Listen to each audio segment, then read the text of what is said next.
Kizo ipaya. Buretse gato ni munyemerere uyu munsi wa none twongere tugaruke ku nkuru ziba zagiye zivugwa ku mbuga nkoranyambaga, ariko uyu munsi reka ntangire nihanganisha abanyarwanda muri rusange, by'umwihariko abakunzi b'umuhanzi Niyo Bosco wamaze kuba yabura umubyeyi we umubyara.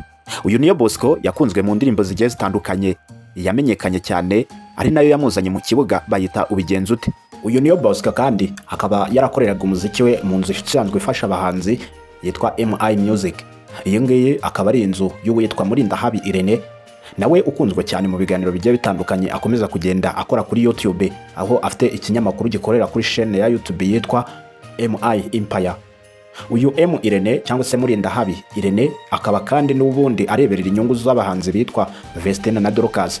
Iyi akaba ari groupe y'abana babiri b'abakobwa, nubwo umwe yamaze kuba yashaka umugabo, nubwo batari babana, ariko akaba yarasezeranye n'umugabo w'umunya Burkina Faso bita Idrissa Odroago.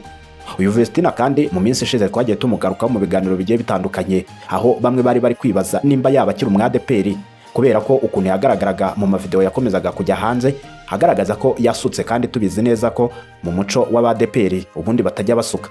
Ariko mwibuke neza mu biganiro yagiye akora mu minsi ya mbere yagiye avuga ko abadeperi ari abagome ndetse ko ashaka no kubavamo. Bidatinze kabiri nibwo yagaragaje amafoto uyu mukobwa yisukishije, ndetse binagaragara ko yamaze kuba yakibohora. Ariko kandi ibyo ngibyo abagerageje kubimubazaho bavuze ko idini ntacyo ripfana n'ijuru, bityo atarakwiye kubihora kubo yava muri adeperi. Ndetse kandi anagaragaza ko yarakwiye kuba yakurikiza idini ry'umugabo, kubera ko umugabo abarizwa mu idini ry'Abisilamu. Aho niho abantu bari batangiye kwibaza nimba koko uyu nguyu yamaze kuba yava mu idini rya adeperi hanyuma akajya mu idini rya Kisilamu. Ibyo ngibyo kandi uwitwa M.Irene cyangwa se Yitabye nawe akomeza kugenda abitangaho umucyo, avuga ko ari uburenganzira bwabo, ariko kandi igihe yabanye nabo atigeze ashyigikira ko bava muri adeperi, kubera ko ariho bazamukiye ndetse ari naho bakuriye, dore ko abangaba bakuriye mu itorero bita Gosheni. Iri ngiri rikaba ari naryo ryabafashije kuba bakuza impano yabo ubwo bari i Musanze, ari naho bakomoka. Uyu M.Irene kandi akaba ari nawe wareberaga inyungu z'umuhanzi Niyo Bosco, nubwo nyuma baje gutandukana, ndetse uyu muhanzi aza no gusubira inyuma ku gikundiro yari afitiwe n'abanyarwanda batari bakeya, dore ko n'indirimbo yandikaga ubwo yari ari kumwe na M.Irene zabaga ari indirimbo zifite ubutumwa, ndetse kandi abantu banazikunda cyane. Ubwo aheruka gutandukana nawe yari aherutse gukora indirimbo bita Brian, iyo ni nayo yatumye abangabo bombi batandukana, kubera ko uwitwa Niyo Bosco hari abantu bamushutse barangije bamujya mu gutwi bamuhereza miliyoni 15 kugira ngo babe bajya gukorana, ariko nyuma ntabwo byarangiye neza. Uyu Niyo Bosco akimara kuva kwa M.Irene ntabwo ibyakurikiyeho byari sawa, kubera ko nyuma twagiye twumva inkuru ko yagiye gukorana n'abitwa Sunday, ariko abangaba ntabwo bamaranye kabiri. Nyuma yaho kandi twagiye kumva nabwo twumva yagiye gukorana n'abitwa Kickers. Iyi Kickers akaba ari nayo ibarizwamo uwitwa Mico the Best ndetse na Bwiza, ariko abangaba nabo ntabwo bamaranye kabiri, kubera ko nta ndirimbo twigeze tubona isohokerayo, niyagerageje kuba yasohokerayo ntabwo yigeze irenga umutaru nk'izo yakoranye na M.Irene bakomeje kugenda bakorana.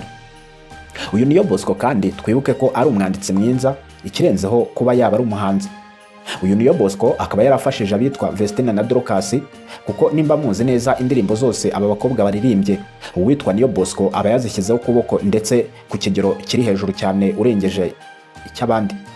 Uyu Niyo Bosco ntabwo ari aba bonyine yandikira, kubera ko yakomeje kugenda yandikira n'abandi indirimbo kandi zikagenda zikundwa, nubwo hari abadafata umwanya ngo bamushyire ku mwanya wa mbere kuba yabafashije, ariko nanone kandi bikaba biterwa na kontra baba bagiranye cyangwa se n'amasezerano.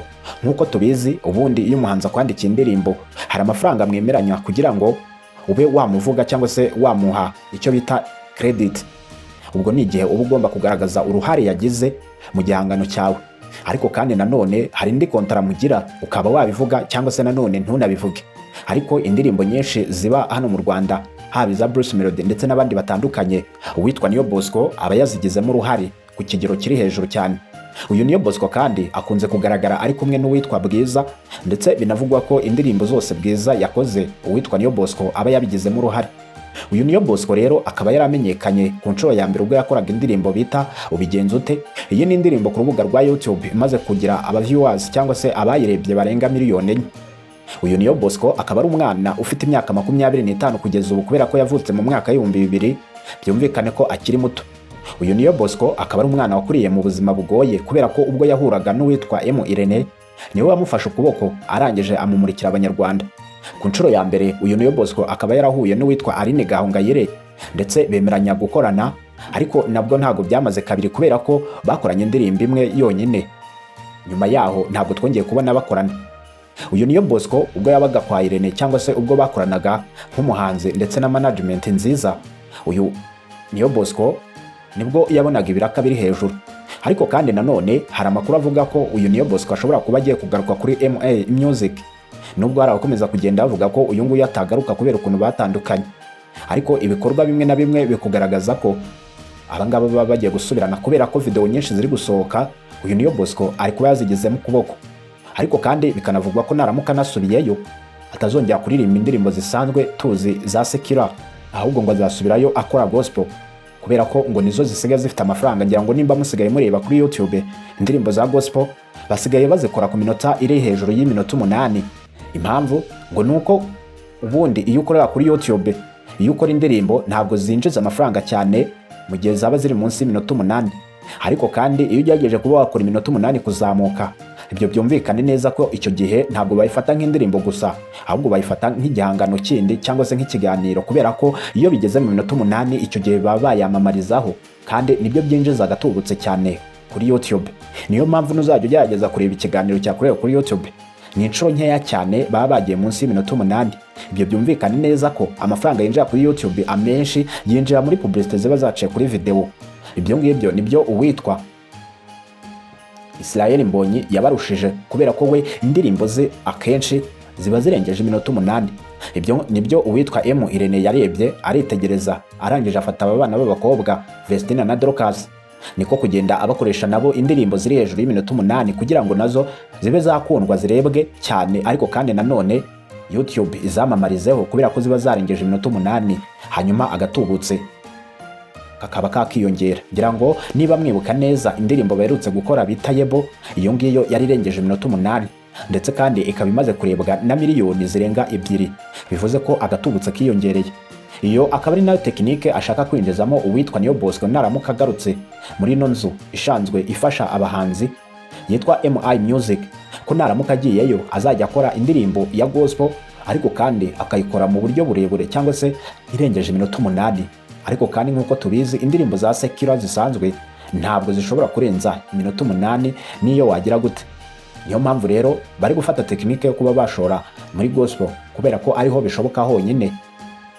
Noneho rero Niyo Bosco uyu munsi wa none akaba ari mu gahinda gakabije ko kubura umubyeyi papa we umubyara, ariko kandi twagiye tubona amushyigikira mu bikorwa bigiye bitandukanye bya muzika, aho yari yamuherekeje mu mwaka wa 2022 yari yamuherekeje kujya gufata igihembo nk'umuhanzi w'umugabo wari witwaye neza mu biganiro n'ubundi cyangwa se mu bihembo bigiye bitangwa bigiye bitandukanye.